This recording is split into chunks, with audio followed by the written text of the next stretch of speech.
lights. Oh, the lights are still on.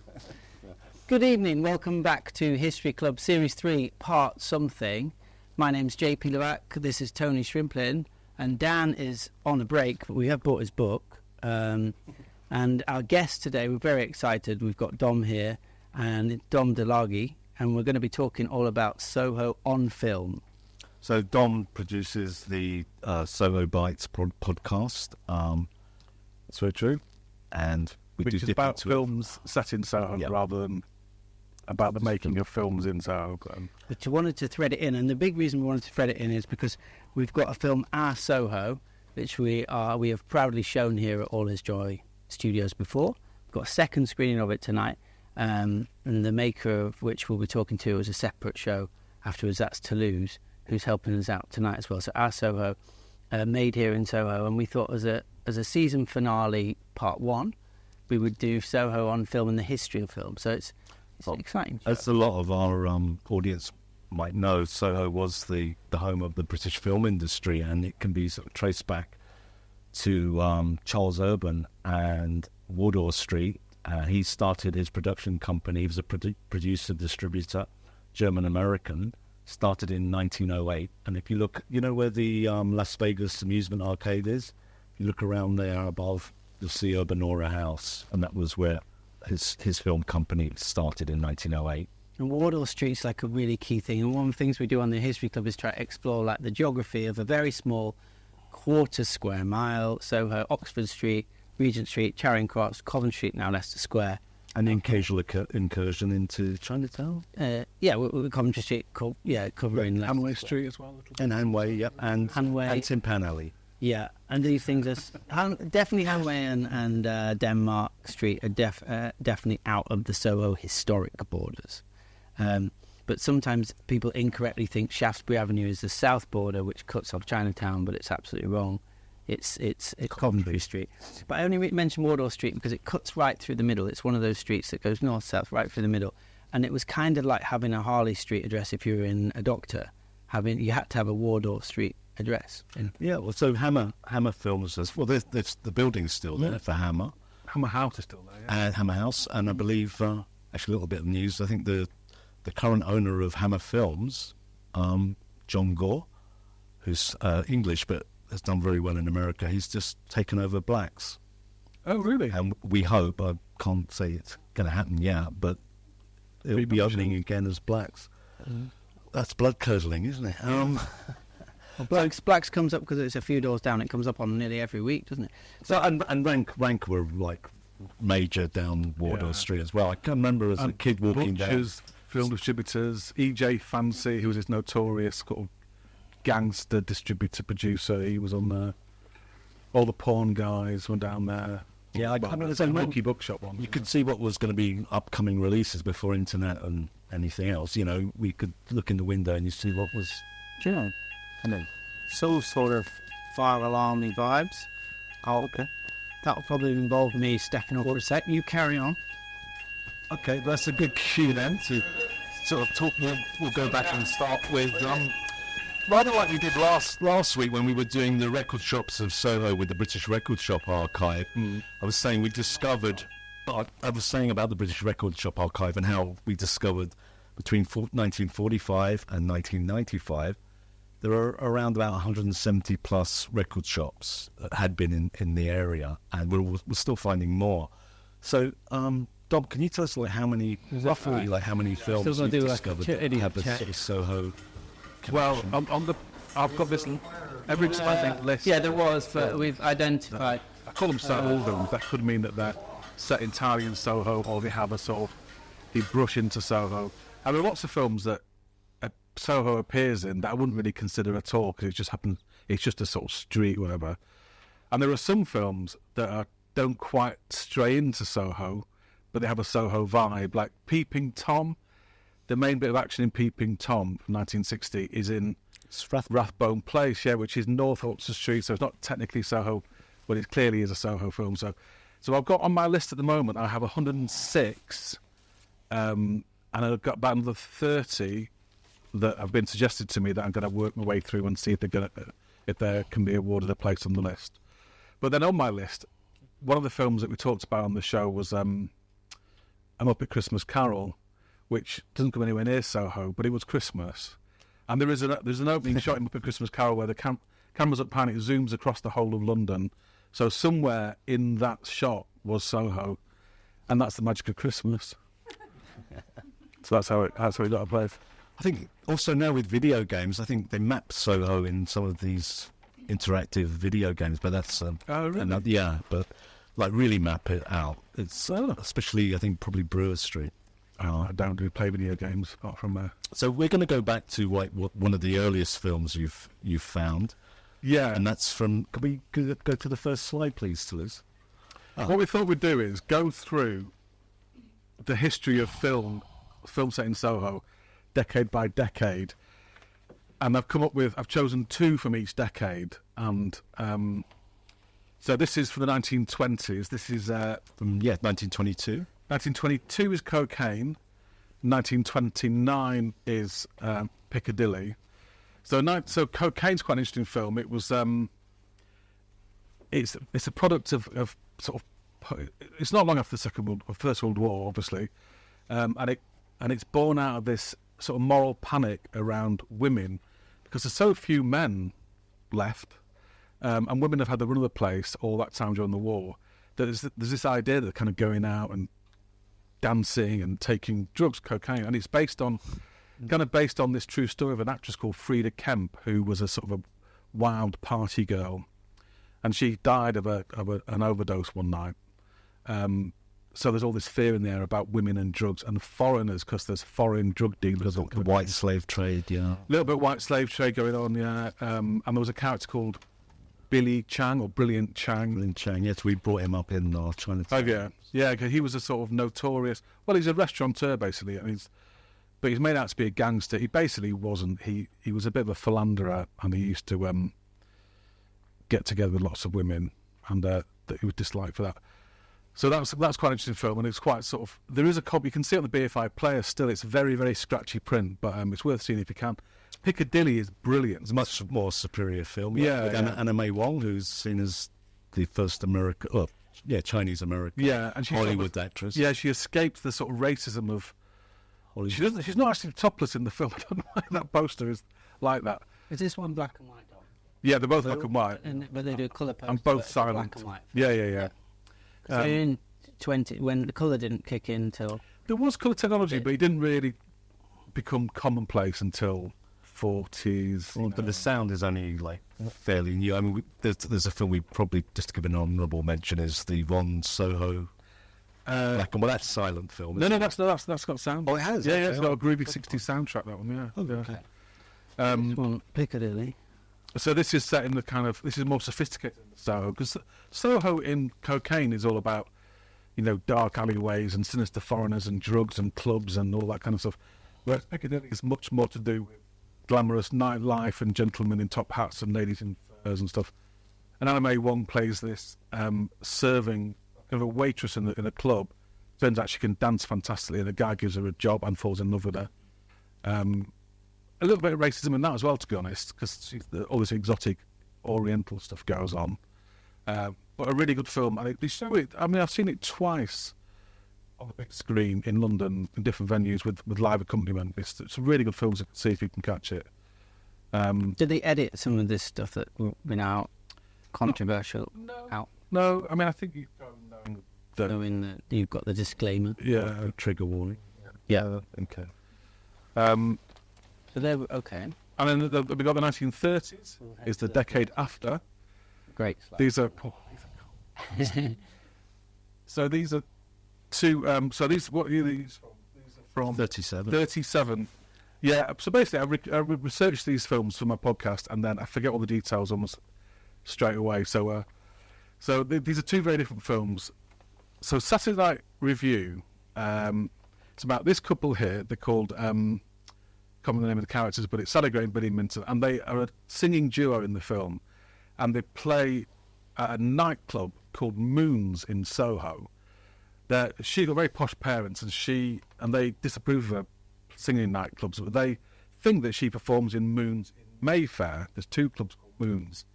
It's okay because she performs in Mayfair, not realising it's the Scuzzy Soho one.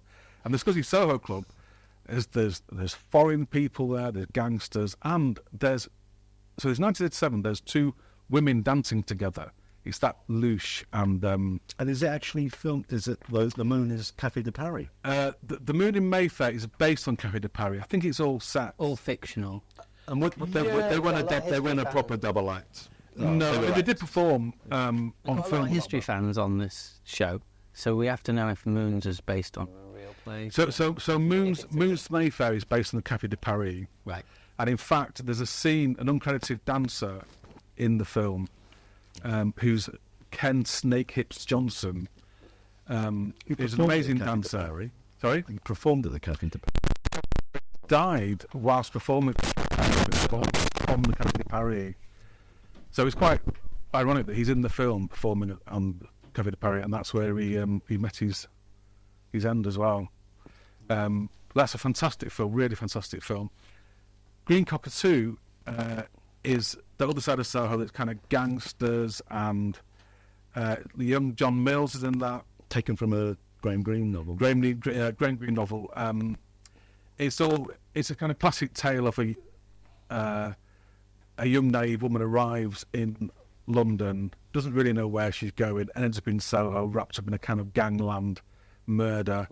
And when she gets off the train, this guy says to her, this sort of strange fellow comes up to her and says, you're in London. It's a vile and wicked place, but it's lovely. Which is a message which is just like Soho. And Robert Newton's in that. Robert Newton, yes. Long John Silver, yeah. Wow. I noticed on the top of Saturday Night, Yeah. it's Pathé Pictures. We reference them quite a lot because they've got massive archives. This one's Devonshire Films. What do we know about them? Well, I mean, the Pathé, that would have been, because this is actually taken from the DVD cover. So Pathé probably bought out a whole stock of films at some point, so including they this. took that on after. Devonshire Films, there are all these companies that sort of sprang up and died, or got eaten up by other companies. Devonshire Films made maybe, I think, so possibly they're distributor rather than producer. Yeah, okay. So I don't know. I mean, I bet if you Google Devonshire Films, you'd find virtually nothing. Well, with film companies, they tend to set up a company to run the film through, don't they? Yeah, and sometimes the film would be called. The film might be called, Sitting on a Bench, and the company's called Sitting on a Bench Productions. Yeah, exactly. Just in case it all goes pear. Yeah. Interesting. Yeah, so that's the 1930s. Move on to the 40s. 40s. We should, yeah. Move on. So the 40s, 50s, and 60s, we're slightly swamped with our choices. There's loads and loads, and I'm sure lots of you have seen the films from this era. So I tried to go for films that are sort of very, very Soho. So this one is called East of Piccadilly. Quite difficult to find. It's quite an unusual, quite a rare film. But the reason I picked this one from the list is because it was based on a true story of the Soho Strangler, who was this serial killer in the 30s. So yeah, about 10 years before the film was made, and various working women were bumped off, and their sort of associates pre-war. Yeah. So the film is made and set during the war, but it's telling a story that was from 10 years previously. But the person I interviewed, one of the people I interviewed for the podcast, who is a guy who does a podcast called Murder Mile. Oh, yeah. He used to do a walking tour of murder scenes in them. Have you? That one. Yeah, it's great. So Mike, he's done a lot of research into the Soho Strangler, and he thinks the Soho Strangler is a confection of the tabloid press. He thinks that there was basically different murders. It's good for sales if you can kind of put them all together and make out as a serial killer.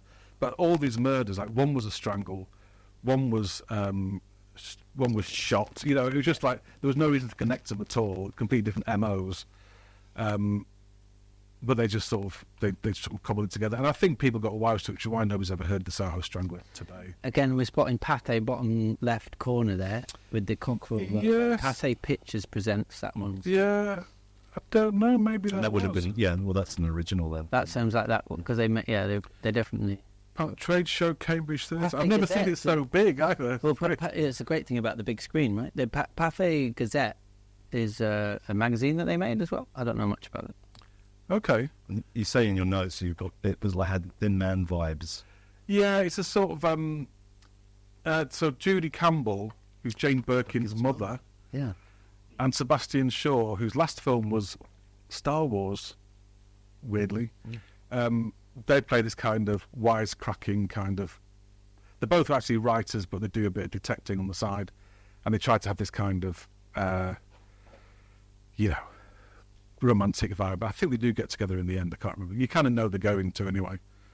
And Good Time Good Girl. Time Girl's a very famous Soho film. That's a film, yeah. So that stars Gene. Well, I don't know how famous it is. I know it's a famous Soho film. I don't know how big. How was it? It's quite a well-known film. Yeah, I mean, Jean Kent is known for playing bad girls, and she actually started her career at the Windmill. She was a Windmill girl when she was 16 or something. Yeah, I've got a photo. She's 14. 14. It actually says it on the... Windmill still going strong. Well, not strong, but still going.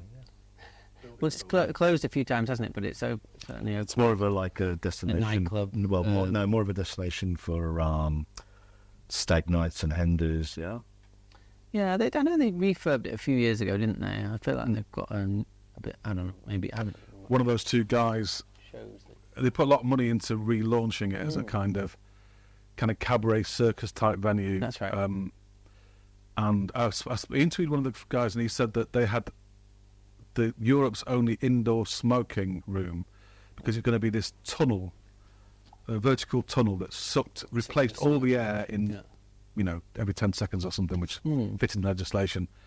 Never happened, and one of them went to prison. So don't know how. I don't know what he did, but well, obviously not that was good. a few years ago when they reopened. Probably about 3 years. I think I interviewed one of them on the radio show as well. Did you? We do. But there is an indoor smoking room in Soho. Does anyone know where that is? We like to involve the audience. Is it upstairs? No, it's not in our building. I don't think. Is that the cigar place? Yeah, that's right. Tony knows. So on Old Compton Street, they've got The Winter House. Yeah. It's just isn't it just a terrace? No, with they've got like gazebo? there's definitely like walls, and because you have to have 50% of your walls exposed. It's just to the side of the Vintage House. You go upstairs. Yeah, it's with the whiskey club. Yeah, the Whiskey. Yeah. We digress, but it's interesting, isn't it? Right. Okay. So we're out of the 30s now. Also, We're into the 40s. so Good Time Girl, she ends up in Brighton, which is known as Soho on Sea. And Diana Dawes has a very, very uncredited. Yeah, no, she's credited, but she's like she basically the whole story is set around Flora Robson saying to Diana Dawes, "Oh, you don't want to be a naughty girl because let me tell you about what happened to this other girl." And then the story of Jean Kent's character is a flashback as a warning to Diana Dawes' character. Oh, actually, Dennis Price is in it as well. He was Clyde Hearts and Corrie. Yeah, he's actually basically a goodie in this. Flora Robson, Griffith Jones, And Herbert Long, who who we love Long. does appear in. remember Heather Long in that film. It must be. I've got to say, I haven't actually seen. It's very good, very good film. So I just got a question before we move on to the 40s. So Brighton is known as Soho on the Sea. Yeah, Is it still known as that? it certainly had that reputation, and lots of the gangsters used to retire to Brighton, didn't they? Right. He got Brian Rock. Brighton Still Rock, known yeah. as that? No. No, well, I don't know. Was that more of an LGBT thing or not? What, With the, Brighton? No, the Brightons. Right. No, it's gangsters. Well, it's gangsters. general debauchery, isn't it? Gangsters, gays. Where's Soho on the Sea now? Because Brighton's changed so much, hasn't it? I mean, our very own producer Blaze went to Brighton the other day and said something like, "It's not as he, yeah, it's not. Has he remembered it? Has he remembered it? Has he been before? Yeah. But where's Soho on the Sea now? St Leonard's. I was going to say St Leonard's. Next to Hastings. Right, okay, on to the 40s. Oh, right. Oh, this is 50s. Oh, hang on. Oh, yeah. So, yeah, that's Sorry, 50s, right, yeah. skipped a decade. So, I don't think these are the two best films from the 60s, but I picked them because, Great they're very, posters. very, Great very posters. great posters, yeah. So, Miracle in Soho is, it's kind of, Soho's this sort of fantasy utopia land of like a multiracial kind of melting pot of just loveliness where everyone gets on. This film does actually focus on a community. Yeah, doesn't it? absolutely does. Yeah, and it has the opening sequence where it says, "In London, there's a little village where the Chinaman and the Indian man can all be together, and it's called Soho." And then, but then that's the only scene that's not shot in a studio. The rest of it is all shot on a soundstage, and it's basically in. I think it's supposed to be on Compton Street, isn't it? Roughly. Yeah. Except there's a big church at the end. And John Gregson, he's a kind of travelling road mending guy. So he goes, him and his gang of road menders from week to week, goes to different parts of London, fixing the road. And he has a different woman in every port. I mean, he goes like one tube station difference. But and in Soho, he meets up with, I forgot the name of the character, but Belinda Lee, who's the beautiful daughter of this Italian family. And she falls in love with him, but he's called Jack the lad. And will a miracle happen? Will he actually settle down and end up with her? And she prays for him about it in the church. And maybe he does, maybe he doesn't. And Yeah. sorry. Well, they don't look like they're going to end up together. That's all I was going to say. Well, he looks like Spoiler alert. he's got lipstick on, very bright lipstick, and she just looks annoyed with him. So he's on. Yeah, she looks a bit... I haven't seen it, so there's no spoiler. I have not seen it. And it's the first film that Emmerich Pressburger made after he split up with Michael Powell. It's a book, I was based on a book that he wrote, and it's quite sort of soppy and, it's quite saccharine. Whereas Michael Powell's first film was Peeping Tom, which was absolutely devastating horror show. No, but it wasn't his first. It sorry, wasn't his first film. For Pressburger. no, with Powell and Pressburger because they did timeline wise. I mean, No, it's the first one they did after they went the separate after they ways. separated. Yeah. Okay, yeah, because that nearly ruined his career. This is right? only yeah. topical because, and we can't really promo things anymore because we're not a live show, but we started this month the French House film night, Oh, yeah. film afternoon really on a Sunday, and we showed a Michael Powell film on Sunday. A Matter of Life and Not Death. the French House. No, here. Okay. In partnership with the French House, we have a cinema downstairs, so we showed, and it each gets chosen by a different customer, the French, and next month's film, if we haven't gone out live by then, is Peeping Tom. Peeping Tom. Oh, okay. So that's why it's all You in our head. could watch that and Peeping Tom as a double bill and kind of Double bill. this as a palate cleanser. have a few stiff ones and then watch Peeping Tom, which is a bit of a Well, I recently serious. saw it when they had it at the Regent, the Regent Street Cinema. yeah. they had big a screen. I screening think I've seen on the big screen. of that. It still has the power to shock when it sort of penny drops and you realise what he's actually doing. Yeah. It's still quite shocking. And again, like Psycho, you never see any blood or anything penetrate the skin or anything. But it's in colour, so there's something a bit more kind of shocking about it, I think. But as Tony mentioned, it nearly ruined his career. By all accounts, after yeah. that, no one would fund him. No, it's only because of Scorsese rehabilitating him and and of course Scorsese's editor Schumacher. She married She married. Yeah, Michael Powell. Nora.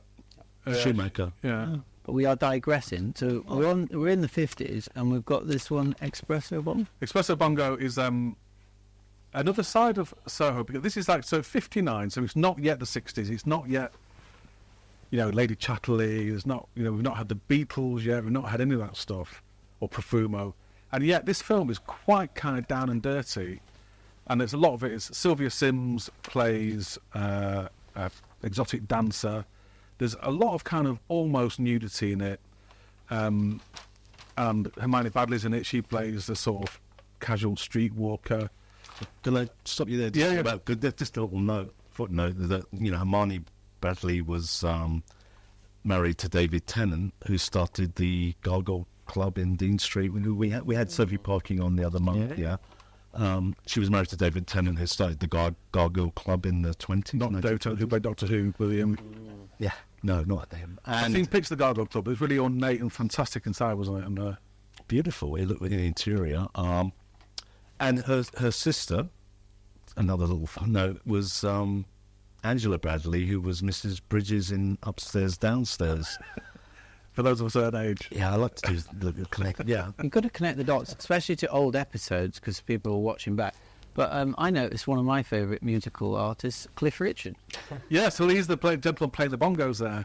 You didn't break into a smile then. No, I mean, I genuine big fan. Are you really? Yeah.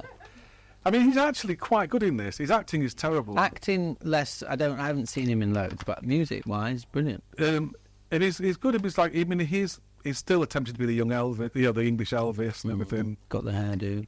And he's got a strong Soho connection because he was discovered in The Two Eyes. Yep. And there's lots of Poppy's fish and chip shop. Exactly, and it's a satire on the music industry. Lawrence Harvey is a sort of like wise guy, wheeler dealer guy in the music business. And he's trying to get deals with everybody, and but there's some quite disturbing scenes with Cliff Richard in like socks and short shorts. Oh, right. So Right. Well, maybe Free summer holiday, yeah. maybe Yeah. it's time to move on to the 60s. yeah, I didn't put those. Please, next slide then. Right, so this is the bra era, as you can see. We're Beat Girl. got to the stage where Beat Girl. Oh, we Got beat. Yeah, we missed Girl at the bottom. So Beat Girl, and The Spoiled of Sammy Lee. There's sort of two kind of contrasting films in a way, in terms of what they represent about Soho. So you got Beat Girl is a sort of, it's the coffee shop, it's your youth, it's kind of hip and daddy-o and all that kind of stuff. And Adam Faith's in it, and Shirley Ann Field, and they speak in this ridiculous. No, Adam, yeah.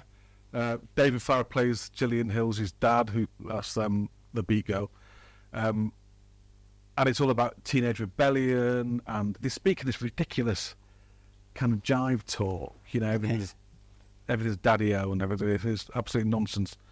And the soundtrack's by John Barry. And the music is really, it's got this really iconic theme tune that Edgar Wright then used on Last his Night in film. Soho. That film I forgot the name of. Yeah, da da da da da da. There's very good piece of music. And then another fantastic film. These are two sort of quintessentially Soho films from that era, and this is the sort of darker end of Soho. It's the sort of adult end of Soho. Sammy Lee, played by Anthony Newley, is a compere in a strip club, and he has got gambling debts which he has to pay back by, I think, 5 o'clock in the evening. So he spends his whole day in between acts rushing around trying to borrow money here and there, buying things to sell them at a price and everything. A fantastic film, quite dark. Warren Mitchell's in it. He plays he's from a East End Jewish family. He's sort of abandoned his Jewish roots to go and hang out in the West End. Julia Foster, Ben Fogle's mum, that is.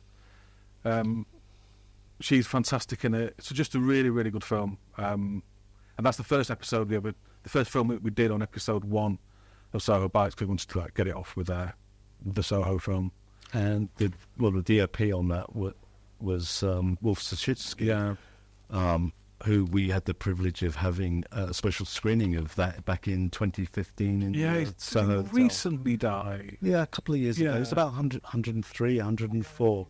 But he was great. He was great, and he was there for the screening of Small World of Sammy Lee. Fantastic opening shot with early hours Soho following a Eric dust Street cart from the- around. Around Peter Street, Yeah. Berwick Street. It's lovely. In fact, I didn't actually first come across him for his DOP work in film, but for his photography, actually. There's some very iconic shots of Soho and London. Yeah, and he did a lot of kind of stuff with sort of recording the Jewish diaspora, didn't he? It was quite a Jewish film, Sammy Lee. He has to, at one point, he has to consider selling this armchair that's a family heirloom, and it'd be a terrible thing to do because it's his mother's chair. And he kind of looks at it, and this kind of Jewish klezmer music kind of comes in. That's his kind of his roots pulling at him. There's also the Bespoke Overcoat, actually, which was set in the East End. That was with Alfie Bass and Warren Mitchell. That's an adaptation of a Gogol story. Yes, I know the film. The Overcoat. Yeah. I know the story. And yeah. it won. I think it won the short film Oscar when they had the short film Oscar. Oh, right. So he really well accomplished. Yeah. Yeah. For those that can't see it, I'm just going to read out this description of Soho, where love comes cheap, money comes hard, and life is a girl with a suitcase 1,000 miles from home. She's from Blackpool. It's not 1,000 miles, but Inaccurate. yeah.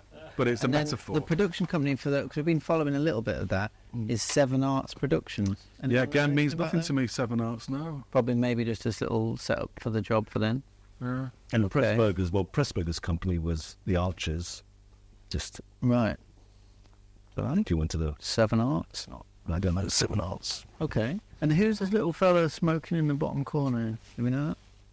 Behind me. Can't see that. Someone's there. No. No. Never noticed that. Pass. Okay, well. I've never seen it so big. I just thought it was a scribble.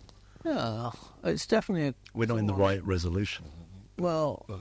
Okay, I just great. watched it together in literally Microsoft Paint yesterday. You did a great job, Tom. Thank you. Some great visuals. Thank you. We're in the 70s. We're moving to 80s. We're on No, time, this is I the think? 60s, so we're going to go to the 70s now. Oh, right, we've got to speed up a bit then.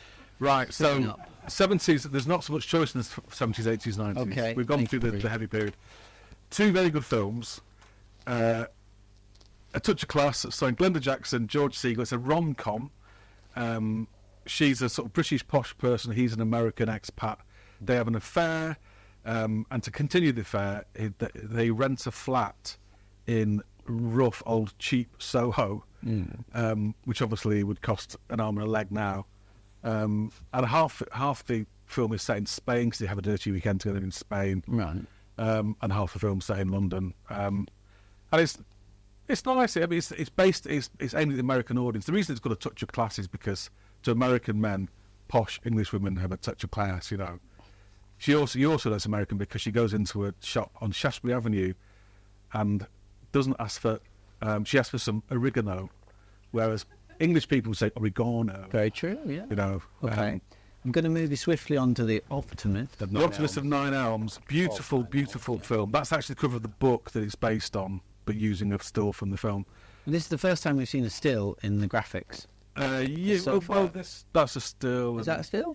Yeah, that's a still from the film. Yeah, Okay. it's taken from the For film. the 70s, because a post, I think graphically it's been really interesting as well, seeing the Yeah. Yeah, they're the posters. I mean, we had a slideshow with It's less photo. I mean, this feels like much more like a directly from the film. yeah, rather So these 2 little ragamuffin kids, they live in Nine Elms, which now is like steel and glass. It's where the American embassy is. it is. Yeah. Then it was just like derelict. It looks like the Somme, you know. And they kind of spend the day kind of mooching around there. And they befriend Peter Sellers' character, who's like a faded music hall star, who now spends his days busking on Wardour Street and round here, and also outside Craven Cottage With his little dog. with his little dog. Yeah, and yeah, it's a very, very beautiful film. They've never been across the river. There's a housing estate in Chelsea they want to move to. They've been promised they'll move there one day. And Sam, the old guy, sort of takes them on a bus trip into central London. It's just like they're agog. Very, very lovely film. Very Hence good the film. title Optimist. Exactly, yeah. Right. I would definitely recommend seeing that. But the plural is what, him and the dog, or he's got. I think they're all the optimists. Oh, I see. I mean, the American title is just the Optimists. I think because Yeah, they have to simplify it. On somehow. Elm Street, yeah. The American audience that don't live it. Okay, great. So 80s it is. who? Right. Right, Go. the worst film ever and one of the best films. Great. So, Don't Open Till Christmas is a shambles of a film. The plot is, and we did it as a Christmas special like a few months ago. The plot is a crazed madman is going around London and mostly Soho and killing people just as Santa Claus. These victims just as Santa Claus. So, like, you could be playing Santa at John Lewis. You don't get changed out of your outfit. You go to the pub, you get really hammered, then you walk down a dark, dark street and get stabbed in the face. And then every Santa is killed in a different way. It's a complete mess. None of it makes sense. Some of it was clearly shot in like April. The acting's terrible. I mean, complete shambles. The director left halfway through, apparently. There's some scenes where it's clearly a different actor. One of the Santas dies by becoming separated from his little Santa Okay. in the urinal. Whereas over there, we've got Mona Lisa, which is a beautiful film. Well, moving on from that. Yeah, one that's of Tom's foul. favourite films. I just put that because The poster's great. the poster is great. Right. Okay. Um, So on to this one. This so- if you can't see Mona Lisa, sometimes we're in the way of the big screen. Am I? Yeah. Well, no, I don't. We. One is set at the height of sort of sleazy Soho, where that era when every second shop, every shop basically around, especially on Walker's Court, Brewer Street, every shop was a peep show, whatever. Bob Hoskins is just come out. Nick, you don't know what he's done, but he gets given this job to drive Kathy around to her, or Simone, play with Kathy Tyson. By Michael Caine. Yeah. By Michael Caine, who plays a sort of Paul Raymond character, brilliantly. And they live in this filthy world where everybody is foul, and yet it's like a platonic love story. They're sort of searching for decency in the middle of it all, and they do maintain their decency throughout, against all the odds. Yeah, it's beautiful. Really, really good. It's our next episode. It's really a delayed episode because the other person wants to interview worked in the industry at that time, and is suffering from gout. So I'm able to meet. So the episode's about 6 weeks late, but In the sex shop world, though. yeah. Okay. Okay, well, that's one. Okay. That's directed by Neil Jordan. Neil Jordan, yeah. I mean, there are other 80s films like Absolute Beginners. I could have chosen that, but Yeah. um, Absolute beginners. 90s. Real film. Naked. And not to do his films on the show yet. David Thewlis. Yeah, Mike Lee, who's got an office actually on Greek Street. We often No, see him walking around. He's not actually. He's connected to the. He left the film office on school, Greek though. Street. Yeah, he did have an office on Greek Street till about 2 years ago. It was one of those that was above a brothel, and he was there for a long time. But yeah, no, he's moved out. But he is connected to the film school in Covent Garden, the international Yeah, film, and I still see him around. yeah, no, he's absolutely still around, but he's just not got his office. That's David Thewlis there. Quite an early role. And this came out the year I moved to London from Manchester, and he has moved to London from Manchester. He's had to move because he's done a bad thing. What, in reality? No, in the film. I can. He has to run out of town. I was going to bring him up again. No. Yeah, I think he's all right. David. I had met him actually. So. Oh yeah. Yes. Seems like a very nice guy. Yes. Are we talking about the actual Mike Lee? David Thewlis. Labour victory of Tony Blair back, whenever it was. Yeah. He was in my place. This is the joys of living in Soho, who you can meet in a pub, yeah. Yeah. But anyway. And then Mojo, which I've not seen probably since it came out, based on a stage play. I think this is quite interesting because this is the first time we're looking at Soho in a historic way. We were, for the stage play, we were asked to sort of help them out. Oh, really? Yeah, with the stage. But I haven't seen the film, but I did see the stage play. But it's set in the 50s, isn't it? It's set in kind of nightclub land and all that kind of stuff. That's good. It's the first time there's been a sort of like... The first time it's become... Because Soho, I think Soho is like a heritage industry now. And this is the start of it, kind of looking back to the coffee shop times and all that. It's quite good. It's not bad. Andy Serkis, guy from Trainspotting, Spud from Trainspotting, whatever his name was. Yeah. Ian Hart. They should have that on there. Quite good. Yeah, it is quite good. Soho bites. Yeah. I quite like. I mean, I don't dislike it. I kind of feels slightly kind of like cosplay, 50s cosplay, as opposed to costume drama. I'd say I never saw the film. The stage play was enjoyable. Yeah, Tom Holland was in a stage play, wasn't he? No, well, not with my time. Oh, okay. I don't ask me who off the top of my head now. The last one was just in the 21st century. Right. In the whole. Again, two more Soho as a heritage industry, both based around the ladies taking their clothes off in different eras. So Miss Henderson presents. There are 4 films about the Windmill Theatre, and this is the sort of the last one and the most kind of stylish one. Stephen Frears. It's slightly kind of cheesy. Well, I interviewed an original. You probably met as well, Jill. She was a Windmill girl. I would tell you knows. Jill Millard. Yeah. Yeah. She likes this film. She dislikes some of the Soho Windmill films. Good. I think it is a sort of a true-ish telling of the story, isn't it? So they take quite a lot of artistic license. We got Bob Hoskins again. Yeah, who's very good again. Lovely Judi Dench. And The Look of Love, which is about Paul Raymond. Basically, that institution out of business in a way, or that type of institution. Was that Michael Winterbottom? Yeah. The We got Anna Friel. Yeah, the windmill is still owned by Soho Estates. It was Paul Raymond's company. Yeah, I mean Yes. So basically, it closed down in the early '60s, and Compton Films bought it originally. They sort of like a vertical, I call it vertical integration. So it's like you make the films, you distribute the films into your own cinemas, so they had it as a sort of mucky cinema, basically showing their rubbish films, and it was a sort of lap dancing place for a while, and I mean it's had quite a checkered history since.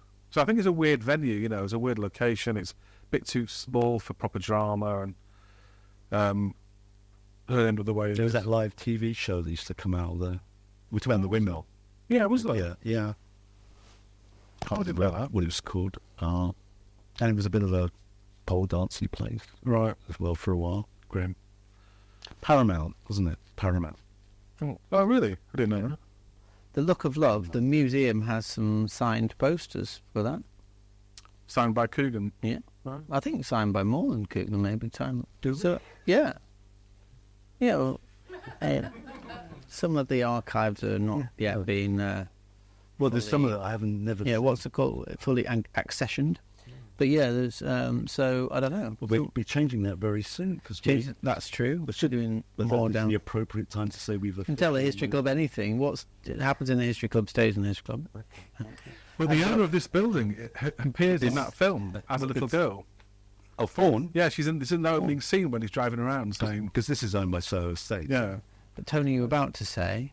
Oh, well, Yeah. good news, and got to thank Soho Estates, but we've officially sort of moved into here, so we're going to have the ground floor exhibition white space. The old gallery space. We've got some storage down The Museum of Soho.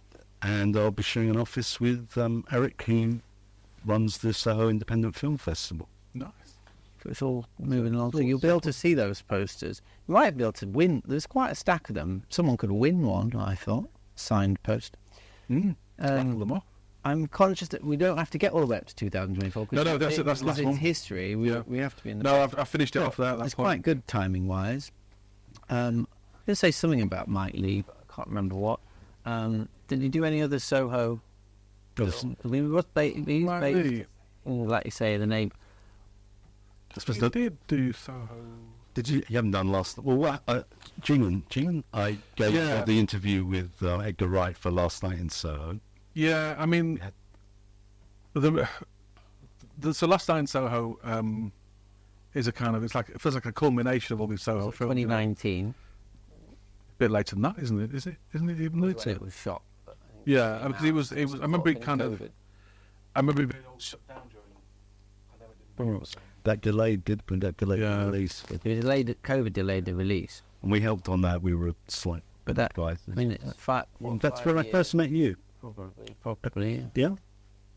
Joel. So yeah, 2019 was when it was shot. But Yeah. I think it came out in 22. I thought 21, 22. It divides opinion. Yeah, I mean, it's hard. I can't be very subjective about it because I worked on it. But Dino Riggs' last film. it came out. They released it in the end because on Halloween. 'Cause, it was, it ended up being a bit of a horror It's a spooky thing, film, which it wasn't necessarily started out as that. But anyway, that's not massively history, like we say. But that's a really good roundup, isn't it? Yeah, I mean, rather like the record stores where we're discovering new shops and everything. I know you'll be discovering new films. And there are many, many more that I just left out on purpose. Oh yeah, let's get some. So this is Dom's podcast. So about it. On the Twitter. And, It's well worth a listen. Any questions from our live audience? We've got a couple of minutes to wrap up before we... Who reckons is that person in the middle, an extra? Correct. Oh well.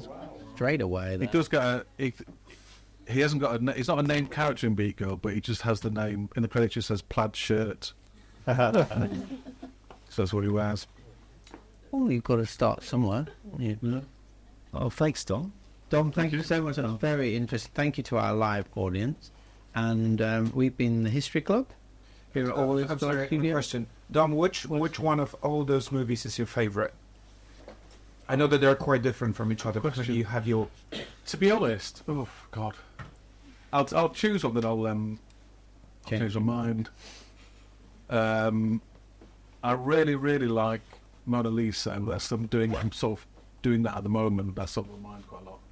There's a film that I didn't even talk about called Nighthawks, which is 1978, quite an experimental film. It's about this guy who is gay. He's a geography teacher in a comprehensive school, and he spends his nights kind of trawling nightclubs looking for connection, looking for love. And he goes to a club and he kind of prowls around, he finds somebody, spends the night with them. The next morning he'll be saying, "Oh, could I see you again?" And they never meet each other again. So he's on this endless kind of treadmill. It's just really good. It's a really kind of powerful. There's a scene towards the end where he gets outed by a class. It feels like a real classroom. "Hey, Sue, you were queer," and it feels very kind of edgy. And I think that's so possibly that which I didn't really talk about in the. Well, it's okay. I mean, it's hard. I find it's hard to have favourites, isn't it? Because you go in and out of exactly what you're working on and what you're passionate about. And again, it's probably a show that we could do another episode on, because there is, unfortunately with an hour show we only ever touch the sort of surface. We could look at how you could do an hour just people on 1950s Soho films, or just on Clubland Soho films, or just a windmill. There's a whole range of subgenre. Yeah. Well, shot in 2023, our Soho. We're going to be showing that. I've put the sticker on upside down. It's a brilliant poster, designed by Toulouse. So we're going to be showing that. We're going next door to. So a brief intermission. We're going to show that, and then we're going to come back for the Q&A. Thanks all for coming. We'll see you all next week for the season finale, season 3, last week, or in a few minutes in the bar. Thank you. Thanks, Dom. Thank you. Thank you. Thank you, Dom.